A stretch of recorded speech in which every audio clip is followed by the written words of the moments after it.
अगर आप virtual assistant बनना चाहते हैं तो आपकी इंग्लिश बेहतर होनी चाहिए, आपकी कंप्यूटर स्किल्स अच्छी होनी चाहिए, आपको एक्सेल पे काम अच्छा आना चाहिए, आपको वर्ड की फ़ाइल्स के ऊपर काम आना चाहिए। अब वर्चुअल असिस्टेंट की इस पूरे बिज़नेस के दरमियान में ज़िम्मेदारी क्या आती है? सबसे पहली चीज़ हमारे पास है कि हमें एक ऐसी प्रोडक्ट फाइंड करनी होती है जो क्या हो आपको प्रॉफिट जनरेट करके दे सके। ये ना हो कि आपने सिर्फ ऐसे ही देखा कि ये चीज़ अच्छी सेल हो रही है। नहीं, कोविड की वजह से क्या इम्पैक्ट आया है इस पूरी प्रोडक्ट के ऊपर, क्या ये बिज़नेस अगले 5 साल में भी अच्छा चलेगा, नहीं चलेगा, 6 महीने बाद ये आपको प्रॉफिट देना शुरू करेगा। इन तमाम चीज़ों का एनालिसिस करता है। एनालिसिस करने के बाद बताता है कि अब इस प्रोडक्ट की तरफ जाना चाहिए।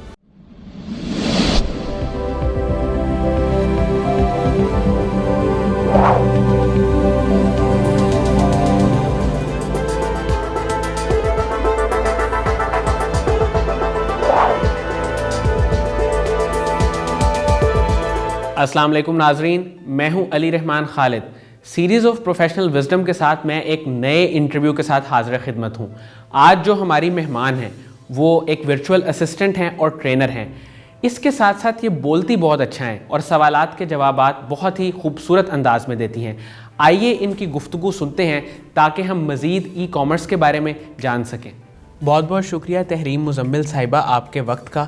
सबसे पहले तो मुझे ये बताइएगा कि आप एरोनॉटिकल इंजीनियरिंग की तालीम हासिल कर रही थी।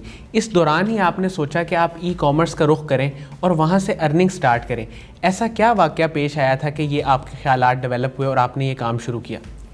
बेसिकली हुआ कुछ इस तरीके से कि कोविड स्टार्ट हुआ। कोविड की वजह से हमारी तमाम क्लासेस ऑनलाइन शिफ्ट हो गई।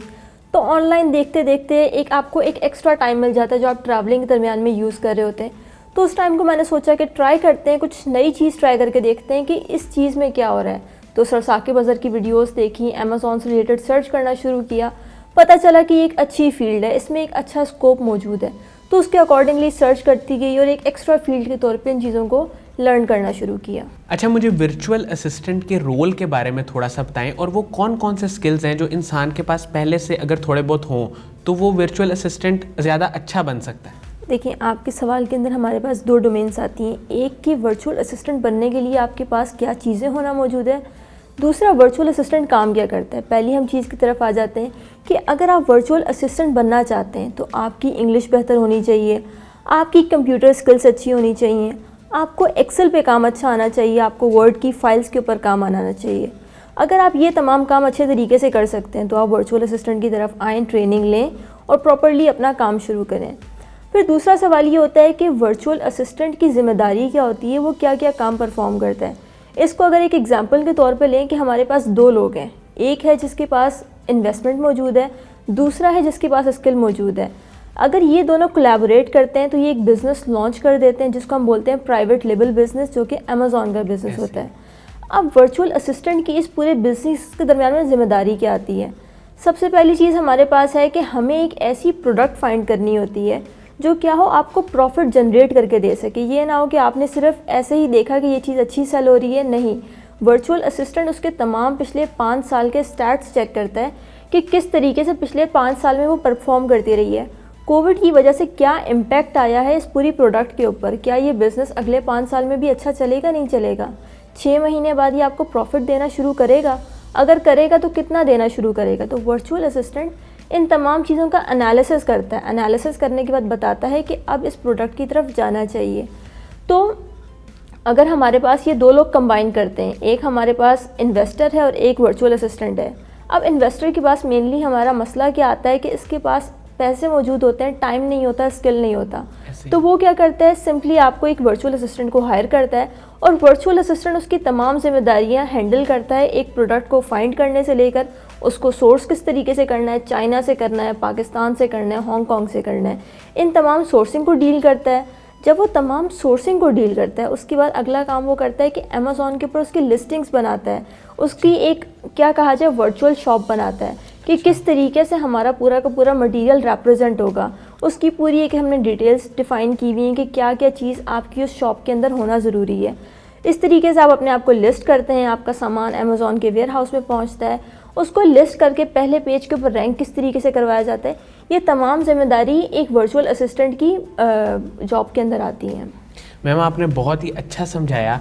एक बात हमें बताएं कि ये जो वर्चुअल असिस्टेंट है, इस पे कौन कौन से काम ये कर सकता है और कौन कौन से काम ये नहीं कर सकता, ताकि जो क्लाइंट्स हैं उनको भी आज थोड़ा सा इस चीज़ का जवाब मिल जाए कि वो वर्चुअल असिस्टेंट से उनकी जो एक्सपेक्टेशंस होती हैं वो किस हद तक होनी चाहिए।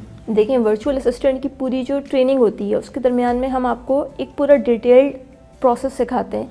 उसके अंदर जो चीज़ आती है वो होती है कि आपने प्रोडक्ट क्या फाइंड करना है, उसके कीवर्ड्स किस तरीके से फाइंड करने हैं जो आपने फ्रंट एंड बैक एंड पे यूज़ करने हैं, अपने कॉम्पिटिटर्स का किस तरीके से एनालिसिस करना है कि अगर मेरा कॉम्पिटिटर है वो $10,000 का रेवेन्यू जनरेट कर रहा है तो उसमें क्या ख़ास बात है, एक है जो 1,000 का रेवेन्यू जनरेट कर रहा है उसके अंदर क्या खामी है।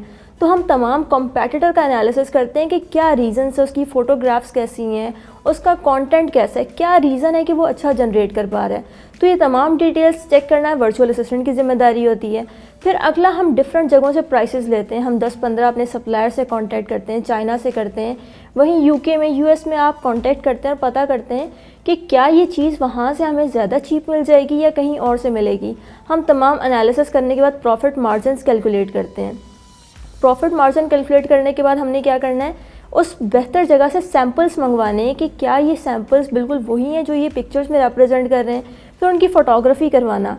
अब फ़ोटोग्राफी वर्चुअल असिस्टेंट ख़ुद नहीं करता, ये बाहर से आप उसको आउटसोर्स करते हैं। फिर फर्दर हम लिस्टिंग की तरफ जाते हैं कि किस तरीके से आपने अमेज़ॉन पे रिप्रेजेंट करना है। कुछ आपका वर्बल होता है, कुछ आपके पिक्टोरियल फॉर्म में होता है। तमाम ये काम वर्चुअल असिस्टेंट की ज़िम्मेदारी होती है। अगर वर्चुअल असिस्टेंट की इंग्लिश बहुत अच्छी है तो वो लिस्टिंग ख़ुद करता है, नहीं तो ये चीज़ भी आप बाहर से आउटसोर्स करते हैं। और फिर इस तरीके से हमारा सारा काम कि किस तरीके से पहले पेज के ऊपर रैंक करना है, ये वर्चुअल असिस्टेंट की ज़िम्मेदारी होती है कि पीपीसी कैंपेन्स चलानी है आपने। मैम, एक वर्चुअल असिस्टेंट बनने के लिए मिनिमम कितने टाइम ड्यूरेशन की ट्रेनिंग रिक्वायर्ड है और एवरेज उसकी मंथली इनकम कितनी होती है? देखें, इसमें सबसे पहली चीज़ हमारे पास ये है कि हम लोग एक टाइम मार्जिन देते हैं कि जैसे ही हमारी पहली क्लास स्टार्ट होती है हम बताते हैं कि आपको 6 महीने तक अर्निंग के बजाय लर्निंग पे फोकस रखना है, कि आपने लर्निंग करते रहना है, चीज़ों को समझना है कि सिस्टम काम किस तरीके से करता है और इसमें हम ज़्यादा बेहतर तरीके से कैसे परफॉर्म कर सकते हैं। तो 6 महीने का हम टाइम पीरियड देते हैं और हमारी जो ट्रेनिंग होती है वो 2 महीने की होती है। लेकिन इसकी सबसे ज़बरदस्त बात यह है कि लोग 1 महीने के अंदर भी अर्निंग शुरू कर देते हैं। अच्छा। लेकिन डिपेंड इस चीज़ के ऊपर करता है कि किस तरीके से आप मेहनत करें। एक स्टूडेंट है, उसने आया, क्लास ली और घर जाके सो गया। दूसरा आया और उसने पूरा हफ्ता जाके मेहनत करता रहा, दिन के 6-6 घंटे देता रहा। तो दोनों के दरमियान में at the end of 2 months काफ़ी डिफरेंस होता है। तो 6 महीने आपको लर्निंग पे फोकस रखना है, लेकिन आपकी अर्निंग जल्दी भी शुरू हो जाती है। अब हमारे पास जो एवरेज मंथली इनकम की बात है, ये हर बंदे की अपनी कैपेबिलिटी पर डिपेंड करता है। फॉर एग्जाम्पल, एक बंदा है वो कहता है कि मैं 4 घंटे काम कर सकता हूँ। अगर आप 4 घंटे काम कर सकते हैं तो आप $300 ईजिली अर्न कर सकते हैं। अगर आप कहते हैं मैं 8 घंटे काम कर सकता हूं तो आप आराम से $600 अर्न कर सकते हैं। तो जिस तरीके से आप अपना टाइम बढ़ाते जाएंगे इस तरीके से आपकी अर्निंग बढ़ जाएगी। तो डिपेंड ये करता है कि आप $1200 भी ईजिली एक मंथ में अर्न कर सकते हैं, 2000 भी अर्न कर सकते हैं, लेकिन उतना आपको टाइम देना होगा अपने क्लाइंट्स को, अपने प्रोजेक्ट्स को। मैम, ये पिछले जो 2-3 सालों में और स्पेशली जो कोविड-19 की वजह से ई कॉमर्स की फ़ील्ड में बहुत ज़्यादा डेवलपमेंट हुई है, बहुत सारे लोग इस फील्ड में आ रहे हैं, तो ख़वातीन को इसका सबसे ज़्यादा क्या फ़ायदा है और उनके लिए क्या अपॉर्चुनिटी है ये? देखें, इस फील्ड का ख़वातीन को बेइंतहा फ़ायदा है कि आप घर पे बैठ के तमाम वर्चुअल काम करके आप एक अच्छी इनकम जनरेट कर सकते हैं। जस्ट इन केस आप देखें कि अगर आप वर्चुअल असिस्टेंट की ट्रेनिंग लेते हैं तो आप दिन के 4 घंटे लगा के आप आराम से $300 अर्न कर सकती हैं।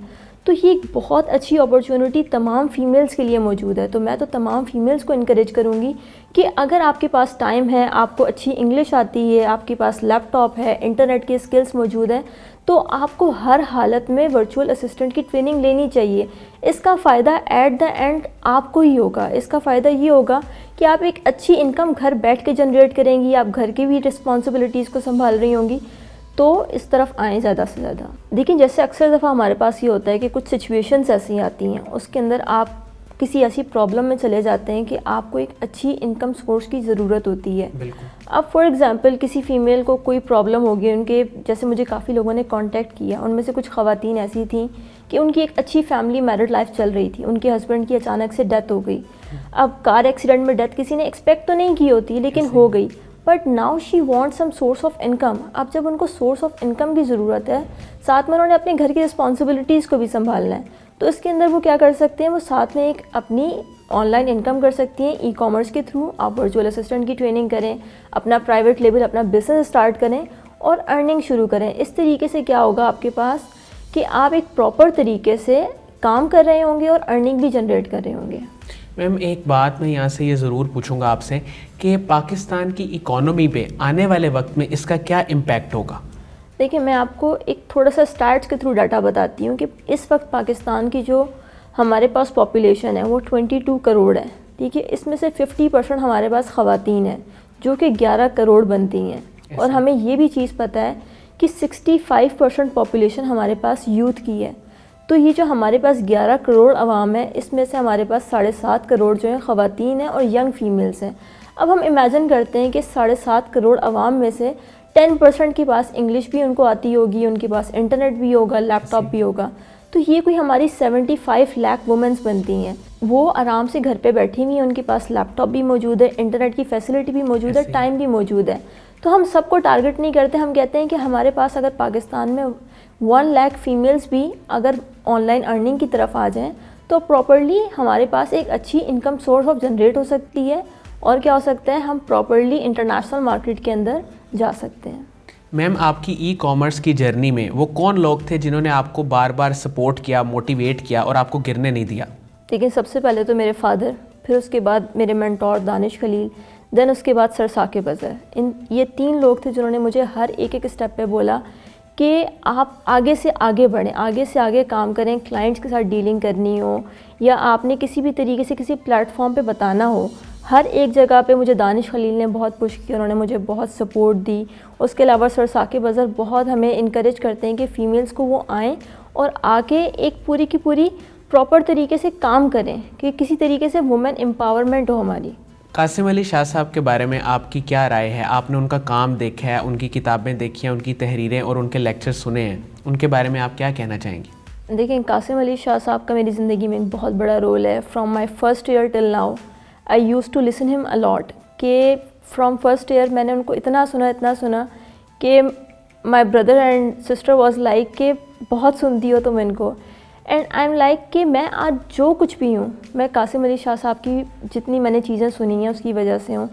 One and the most important line is कि बेटा मेहनत करो, इसका सिला अल्लाह ताला ज़रूर देता है। And this is the only motivation that I have always in my mind कि मेहनत करूँ, इसका सिला अल्लाह ताला ज़रूर देगा। बहुत बहुत शुक्रिया तहरीम मुजम्मिल साहिबा आपके वक्त का। नाज़रीन, मुझे उम्मीद है कि आपने इस इंटरव्यू से बहुत कुछ सीखा होगा और जिस तरह से साकिब अज़हर साहब एक विज़न लेके आए हैं और वो मुल्क को बेहतरी की तरफ लेके जाना चाहते हैं, आप भी इस चीज़ को समझने की कोशिश करेंगे और इसको अपनी ज़िंदगी में इम्प्लीमेंट करेंगे और ख़वातीन इस फील्ड में ज़रूर काम करने की और इन स्किल्स को सीखने की कोशिश करेंगी। इसके साथ ही इजाज़त दीजिए। बहुत बहुत शुक्रिया। अल्लाह हाफ़िज़।